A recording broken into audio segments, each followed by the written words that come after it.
Desde que somos niños, siempre soñamos con alguna vez convertirnos en héroes como Batman o Superman, y salvar el mundo. Pero, no sabes cuáles fueron los grandes héroes de la historia, lo que es lamentable. Pero no te preocupes, porque hoy los conocerás.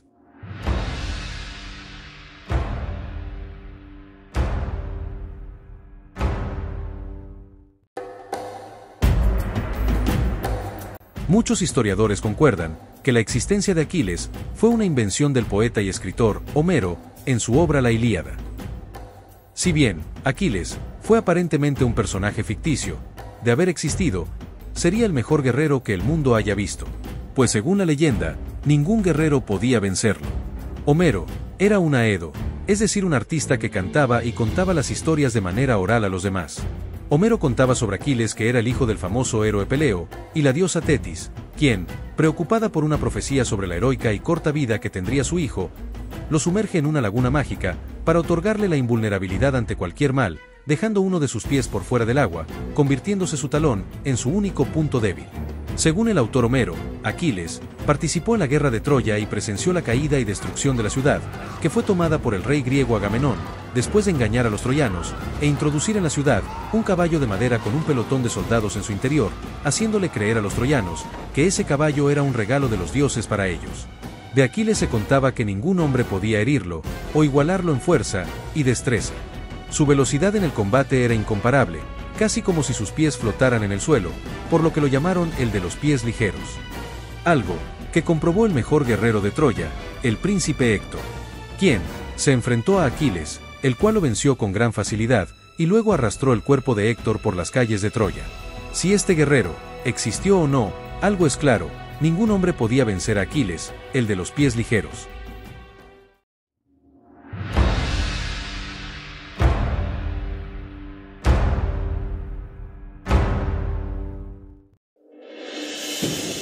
Espartaco era un gran guerrero tracio que existió durante los años 113 y 71 a.C.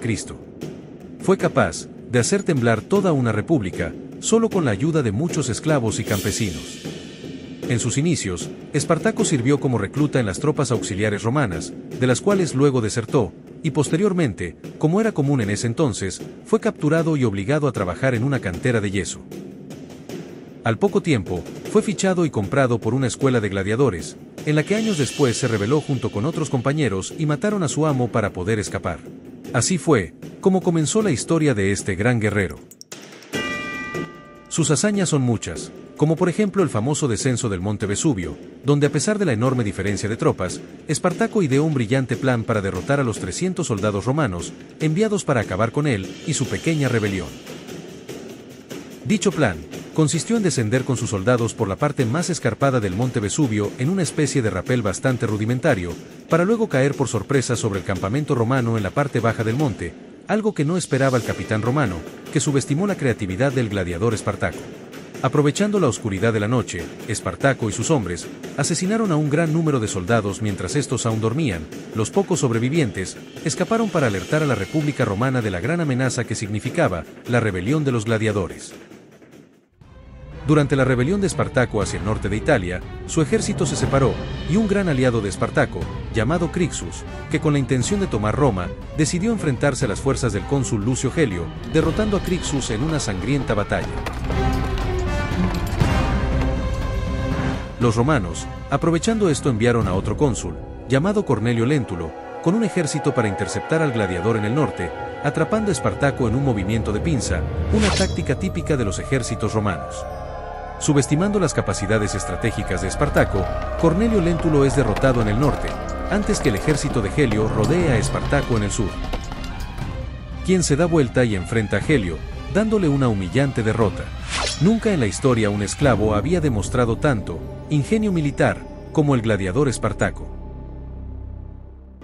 En el año 71 a.C., en su última batalla, Espartaco con un ejército de 80.000 hombres fue derrotado finalmente por uno de los hombres más ricos de Roma, el general Marco Licinio Craso, en la batalla de Silario, donde Espartaco finalmente cayó ante el poder romano. 60.000 esclavos rebeldes murieron ese día, y solo 1.000 romanos cayeron en el combate. 3.000 prisioneros fueron crucificados a lo largo de la Vía Apia, una de las vías comerciales más importantes de Roma. Después de aquella batalla, el rastro de Espartaco se esfumó, su cuerpo nunca fue encontrado.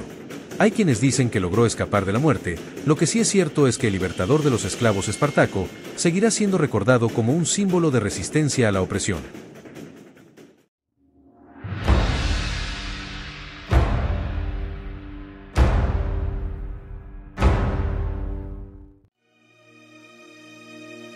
Es el año 1557. Los españoles se aventuran más allá de las tierras que los incas dejaron atrás y a las cuales llamaban Chile. Al llegar a las estribaciones del río Biobío, se topan con una tribu de guerreros. Los españoles, sin saberlo, se habían encontrado con los indígenas más feroces de Sudamérica. El cronista español Alonso de Ercilla decía que estos guerreros en el fin del mundo nunca se doblegaban y luchaban tan ferozmente como aquellos legendarios guerreros germanos que nunca se rindieron ante Roma. Dentro de esta tribu aguerrida, resaltó un hombre cuya valentía se convertiría en legendaria. Galvarino era un toqui mapuche, es decir, un jefe tribal de gran fama entre su gente. Cuentan los cronistas españoles que Galvarino era un hombre no demasiado alto, muy soberbio y con una lengua que escupía palabras cortantes como navajas. Participó en muchas batallas al lado de grandes toquis, donde dio a conocer su gran valentía, ante los ojos de cientos de españoles, que lo veían luchar como una bestia. Galvarino fue capturado por los españoles, y sus manos fueron cortadas, pensando estos, que así lograrían detenerle. Pero estaban equivocados, ya que Galvarino acrecentó más su odio hacia ellos y regresó nuevamente. Pero esta vez, con filos de espadas atados a sus brazos, luchando por última vez en la batalla de Millarapué. Allí, acabó con muchos españoles, quienes pensaron que no lo volverían a ver, causando una gran impresión y temor en sus rostros. Pues luchaba, como un demonio sediento de sangre. A pesar de ello, lograron contenerlo y capturarlo con vida, entregándolo al gobernador García Hurtado de Mendoza, quien decidiría el destino del toqui. Alonso de Ercilla, testigo de la ejecución de Galvarino, intentó salvarlo de la muerte alegando que lo había visto pasarse al lado español. Pero Galvarino dijo a Alonso que prefería la muerte antes que recibirla de ellos, y que lamentaba no haberlos podido despedazar con sus dientes. Al escuchar esto, entonces el gobernador aceleró su ejecución colgándolo de un árbol hasta que dejó de respirar.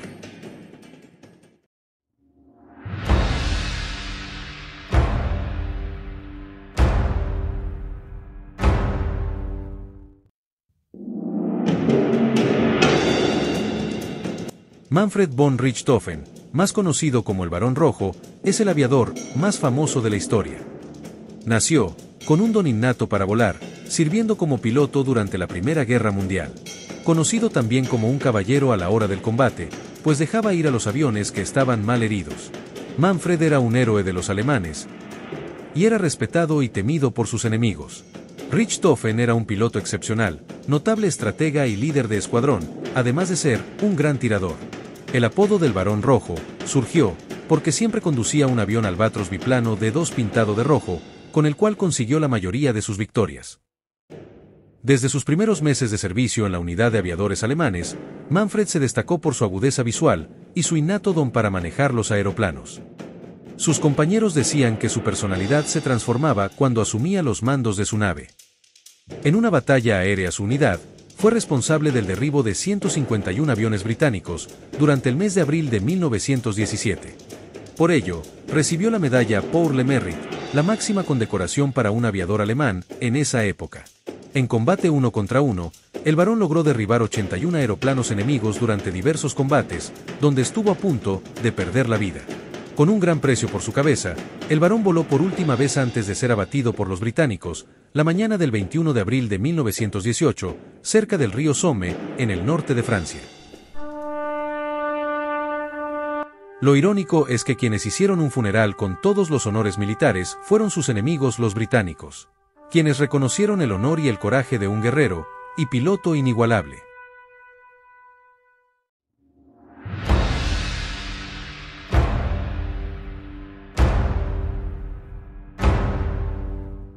Muchos fueron los gladiadores que se hicieron famosos y acumularon riquezas. Pero hubo uno que se consolidó como el gladiador supremo, perdiendo un solo combate en toda su carrera. El mejor gladiador de todos se formó en los gimnasios de la ciudad de Pompeya. Y su nombre era Publius Ostorius, el gran campeón de Pompeya. Su origen y los detalles de su vida son un misterio, pero se sabe que era un ciudadano romano que incursionó en el deporte gladiatorio. Este famoso gladiador aparece representado en varios murales de la ciudad de Pompeya, lo que nos dice cuán famoso era este luchador. Su récord fue de 51 victorias. Hubiesen sido más, de no ser porque en su combate número 52, su última pelea, Publius perdió frente a un gladiador llamado Silax en un épico combate con carrozas de guerra. Aún así, se le otorgó la missione, es decir, el perdón, retirándose del deporte con una enorme riqueza en sus bolsillos, convirtiéndose Publius Ostorius en el gladiador más exitoso de Roma.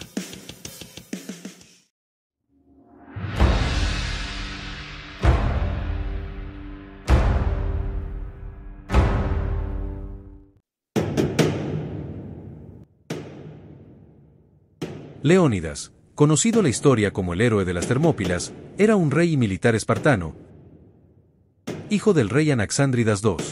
Leónidas era conocido por su valentía y entrega a sus propósitos, además de ser muy disciplinado y un hábil guerrero en el uso de la espada y la lanza. Nació aproximadamente en el año 540 a.C., en la ciudad-estado griega de Esparta. Fue entrenado toda su vida para la guerra, como era costumbre en la ciudad espartana. A la edad de 60 años, Leónidas conformó un ejército combinado de 7.000 soldados, venidos de diferentes naciones griegas, entre los que estaban 300 espartanos escogidos por el mismo rey Leónidas, que conformarían su guardia personal y la vanguardia del ejército. Dicho ejército tenía el objetivo de evitar a toda costa el avance del rey persa Jerjes, en el estrecho de las Termópilas. Jerjes poseía una fuerza de aproximadamente 240.000 soldados, dispuestos a exterminar hasta el último griego. Consciente de esto, Leónidas sabía que enfrentar a una fuerza tan enorme era una muerte segura. Aún así, estaba dispuesto a aceptarlo. En el otoño del 481 a.C., Leónidas y su ejército se dirigieron a las Termópilas, un paso obligado para las tropas persas en su avance hacia Grecia. Dispuesto a morir por su nación, Leónidas, junto a sus 300 espartanos y 7.000 guerreros griegos, repelieron las hordas persas una y otra vez en el estrecho de las Termópilas, causando numerosas bajas en los 3 días que llevaba la batalla hasta ese momento. Parecía que Leónidas podría lograr su objetivo, pero fue traicionado por un griego llamado Efialtes de Tesalia. Tal vez sobornado o seducido por el poder persa, Efialtes reveló un pequeño paso a Jerjes a través de las Termópilas para que el ejército persa pudiera rodear a los griegos. Leónidas, ni tonto ni estúpido, se enteró del movimiento persa y, siendo consciente del desperdicio que significaría sacrificar 7.000 soldados griegos, ordenó el repliegue del ejército. Mientras él, sus 300 espartanos y 1.400 guerreros, entre los que estaban atenienses y tespios, cubrían la retirada de los demás. Durante 2 días más, Leónidas pudo frenar el avance persa, pero su inferioridad numérica al fin le pasó factura. Él y su pequeño ejército fueron abatidos en batalla bajo una lluvia de flechas, lanzas y ataques de soldados persas. Leónidas fue el único rey en la historia de Esparta que se sacrificó en nombre de la libertad.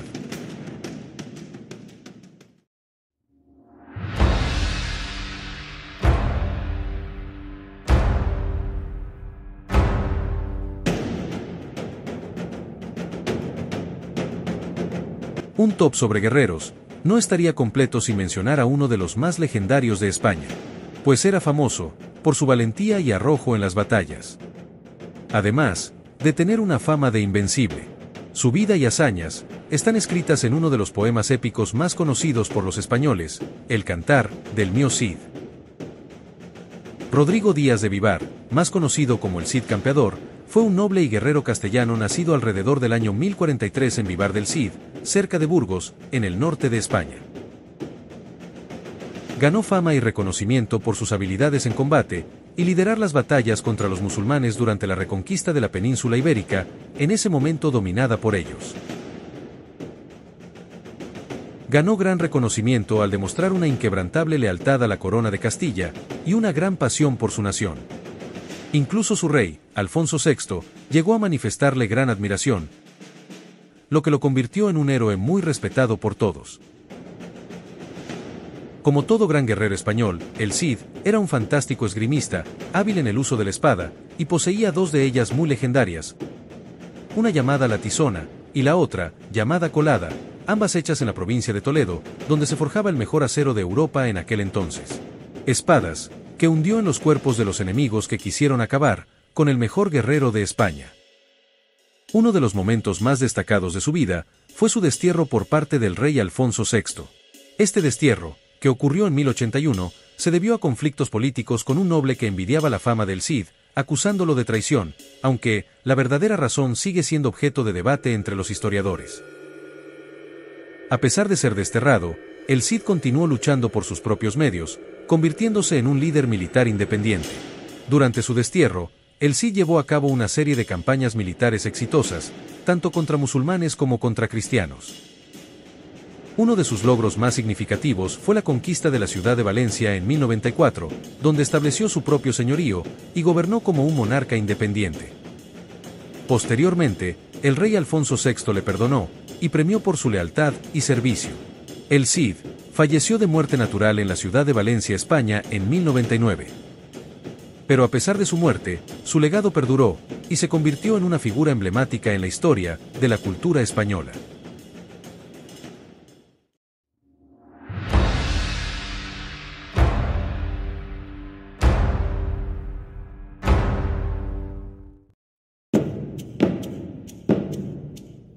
Cuando el conquistador Pedro de Valdivia llegó en el año 1545 a la región de Ñuble en la actual Chile, capturó a un joven indígena que se convertiría en un libertador. Leftraru, o por su nombre cristiano, Lautaro, fue un mapuche que sirvió como escudero de Pedro de Valdivia. Estando con los españoles, destacó como un joven de gran inteligencia, con un don nato como jinete, aprendiendo también la lengua extranjera, llegando a hablar un español muy fluido. Siendo testigo del trato que daban los españoles a su pueblo, Lautaro juró hacerles pagar e incluso llevar su venganza hasta la tierra de donde venían los hombres, que tanto odiaba. Absorbiendo todo el conocimiento que pudo de los españoles, Lautaro, a la edad de 20 años, robó un caballo de los establos y escapó de la mano de su amo Valdivia. Reuniéndose con su pueblo los mapuche, los instigó a ir a la guerra y dejarle dirigirlos, pues Lautaro les enseñaría cómo vencer a los invasores, entregando todos los conocimientos aprendidos durante años en el bando español. Enamorándose apasionadamente de una mapuche, llamada Guacolda, Lautaro afianza más su compromiso con su pueblo, convirtiéndose a su corta edad en el nuevo jefe de la guerra, es decir, un toqui. En 1553, Lautaro embosca a Pedro de Valdivia mientras éste llegaba al fuerte Tucapel, donde Lautaro y sus tropas recién entrenadas usaron tácticas nuevas y una estrategia que arrinconó a Valdivia y sus hombres, acabando con ellos. Capturado el conquistador Valdivia, fue condenado por los mapuche a beber oro fundido, como venganza por su codicia. Lautaro atacaría la ciudad de Concepción y diversos fuertes españoles, obligándoles a abandonar las fortificaciones, demostrando de esa manera el grandioso estratega militar que era y cuán bien había aprendido de los españoles.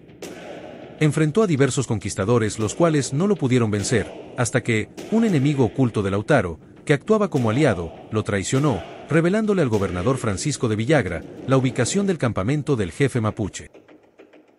Es así como Lautaro, creyendo estar cerca de atacar la capital de Chile, la ciudad de Santiago, es sorprendido por los españoles en la madrugada del 30 de abril de 1557.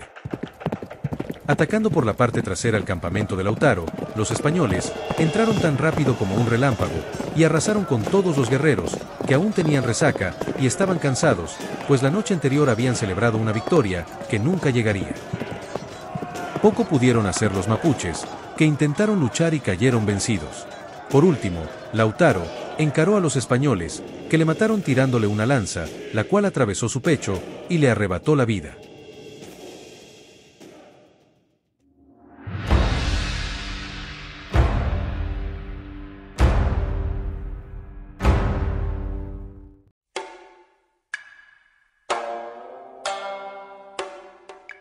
Muchos estarán de acuerdo en que los samuráis son guerreros dignos de respeto, y cuando se trata de combate uno contra uno, eran uno de los mejores. Pues era la forma como estos soldados japoneses se entrenaban.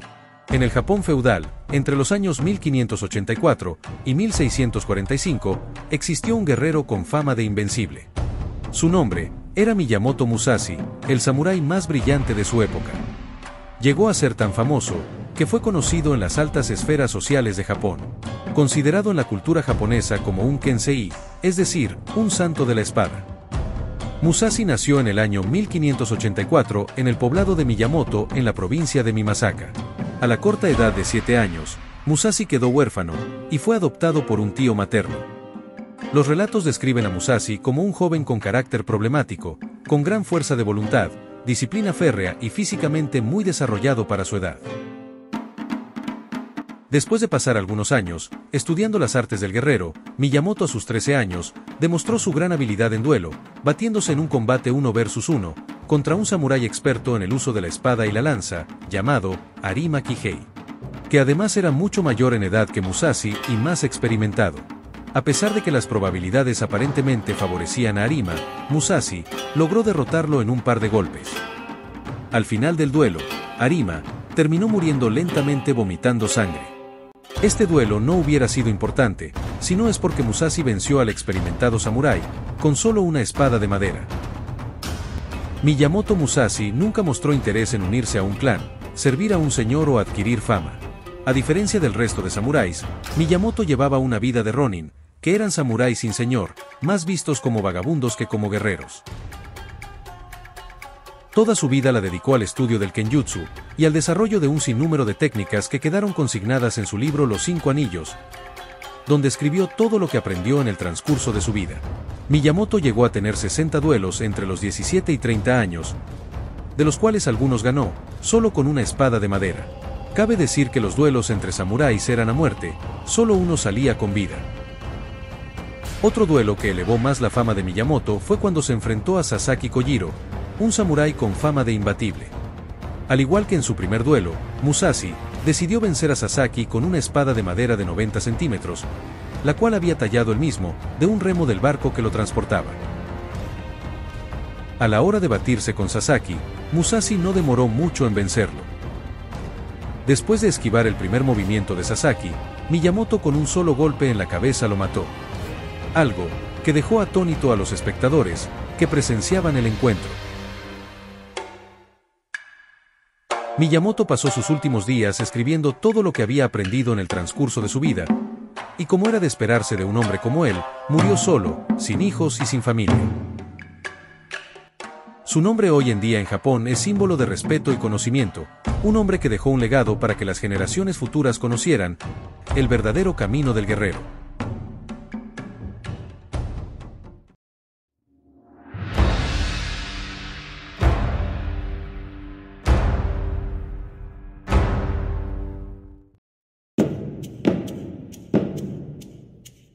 El siguiente soldado es tal vez el mejor guerrero que la humanidad ha visto nacer. Considerado como el mejor de su época, fue comparado con el legendario guerrero Aquiles por su habilidad única en el campo de batalla. Se decía que los mismos dioses bajaron para protegerlo de la muerte. Su nombre era Lucio Sicio Dentato. Nacido en los estratos bajos de Roma, en el año 541 a.C., Dentato, desde niño era conocido entre sus amigos como un chico valiente que no tenía miedo a nada, y siempre que peleaba contra otro mostraba sus dientes, por lo que lo apodaron Dentato, que en lengua latín significa el dentado. Cuando Dentato cumplió 17 años, inició una carrera militar muy temprana como legionario, lo que no fue un problema, porque en el ejército fluyó como pez en el agua, destacando como un hombre muy hábil con la espada, la lanza y el pilum.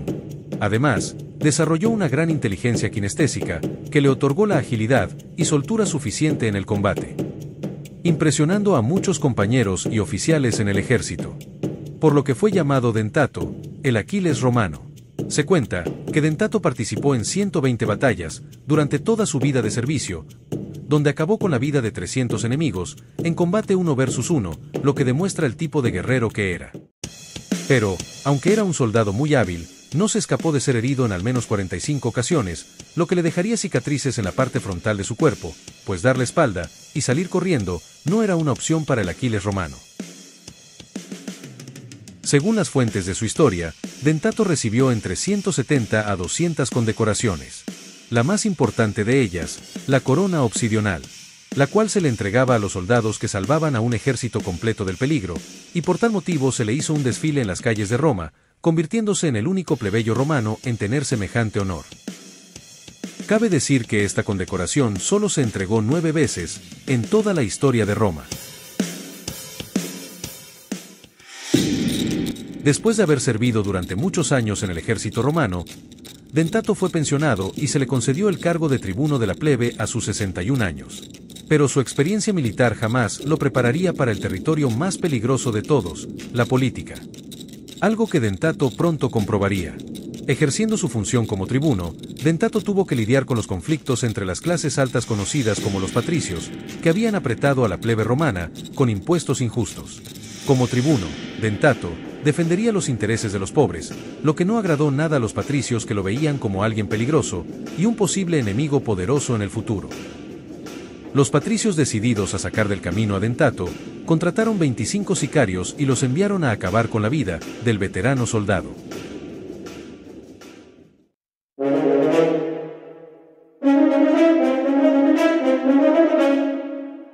Emboscando a Dentato en un callejón, los sicarios rodearon al Aquiles romano, que desenfundó su espada y los enfrentó.